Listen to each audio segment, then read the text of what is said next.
Welcome to Earth Pulse, a weekly breakdown of the disasters affecting the world. I'm Henry, and I'm really interested in how basically butterfly effects of a disaster happening on one side of the planet can ripple across and affect things on the other side. The more awareness you have of the disasters happening around all the world, maybe you can start to join the dots and see patterns where we wouldn't have seen them before. Stats and info is based off GDACS, primarily GDACS, linked of course below, as well as some other sources that I use to flesh out the information. Let's begin. First up, we have our tale of two massive storms on the planet, with Typhoon Noru, known as Carding in the Philippines, which travelled all the way through to Thailand from the Pacific. In the Philippines, the death toll stands at 12, 6 people are missing and 52 injured, 47,875 people are displaced, and 911,000 have been affected. In northern Cambodia, 16 people died, many houses were flooded, and a number of roads were damaged, including sections of the National Road 9. In Vietnam, 57 people were injured across the provinces Quang Ngai, Quang Tri, or Tri,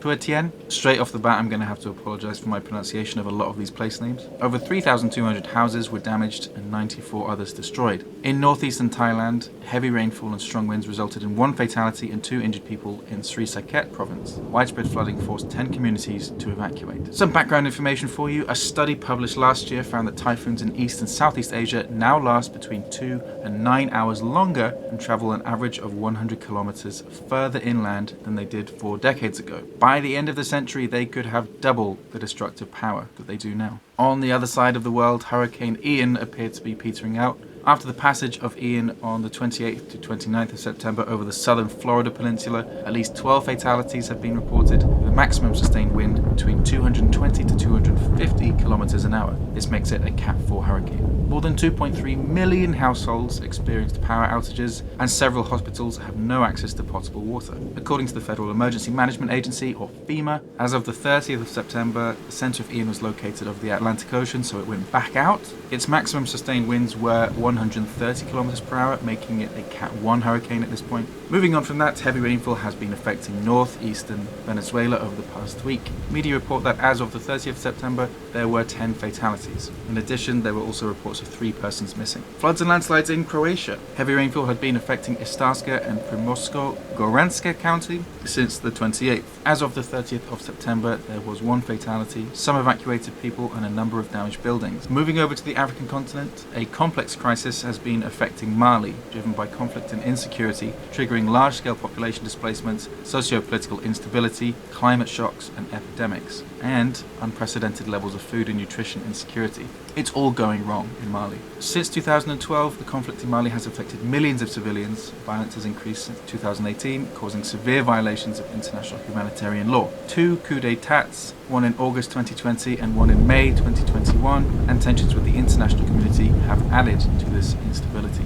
In northeast Nigeria, GDACS reports that 8.4 million people require humanitarian aid. There are various components to the crisis in Nigeria. 1, insurgency in the northeast. 2, surging banditry violence in the northwest. 3, incessant intercommunity conflict in the middle belt. And 4, a growing Cameroonian refugee population in the south. Since Saturday, 24th of September, shelling and bombing has been taking place in northern Iraq. The intensity escalated on the 28th of September, and multiple precision missiles and drone strikes were reported. At the same time in Baghdad, 4 Katyusha rockets landed in the capital's heavily fortified green zone as legislators gathered in parliament. The strikes took place as demonstrations continued to engulf the Islamic Republic after the death of Mahsa Amini, a 22-year-old Iranian Kurdish woman who was detained by the Iranian morality police. On the 28th, the KRG Ministry of Health reported 7 people killed and 28 wounded by the cross-border strikes. Heavy rainfall has been affecting western Equatoria state, which is in southwestern South Sudan, causing flooding and river overflow.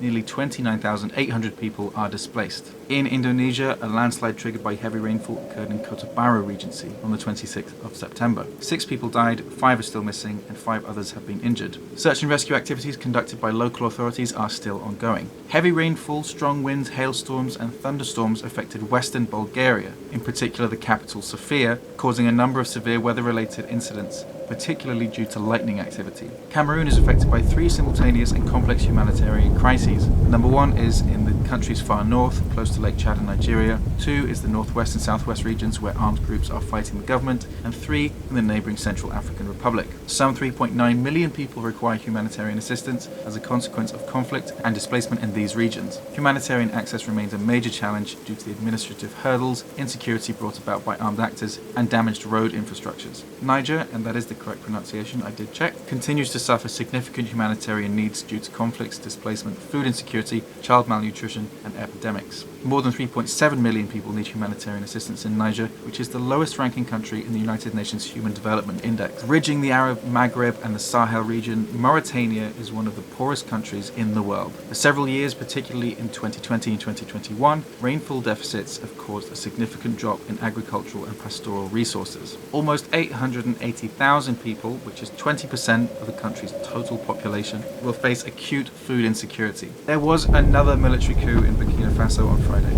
but the country's new military dictator has promised to step down after the election. He says he wants fast solutions to big problems, which some fear signals a turn towards Russia. Russia and France have been engaged in a battle for influence in several former French colonies in West and Central Africa.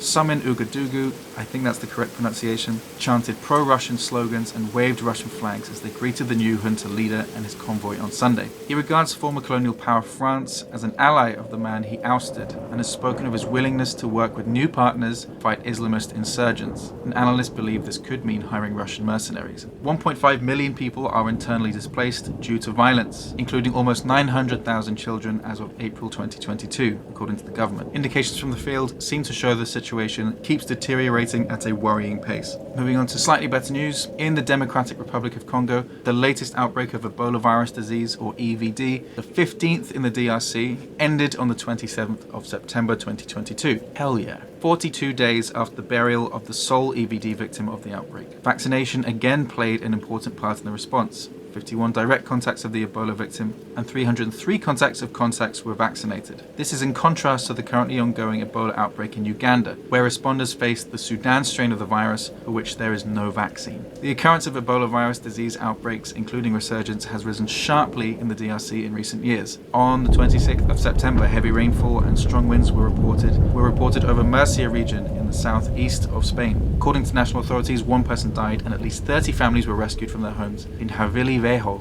Spain's meteorological service reported that up to 40.6 millimeters of rain fell in 10 minutes. On the 23rd to the 24th of September, heavy rainfall and thunderstorms were reported across northern India, resulting in at least 36 fatalities. 24 people died in Uttar Pradesh due to heavy rainfall-related accidents, while 12 other individuals died after lightning events. Since June, more than 1,900 people have died across India due to the heavy monsoon rains. Update on post-tropical cyclone Fiona, heavy rainfall, strong winds, and storm surges were reported on the 24th to the 25th of September across eastern Canada regions. El Salvador has been affected by recent heavy rainfall, which has caused landslides, floods, and river overflow. There was a landslide on the 21st of September, which resulted in at least 5 fatalities. And that's it for this week. Were you affected? Do you know anyone else who was affected? I'd love to know your stories and experiences. Give it a like and subscribe if you want. Don't if you don't. I'll see you in a week's time, hopefully. You have been watching Disaster Relay.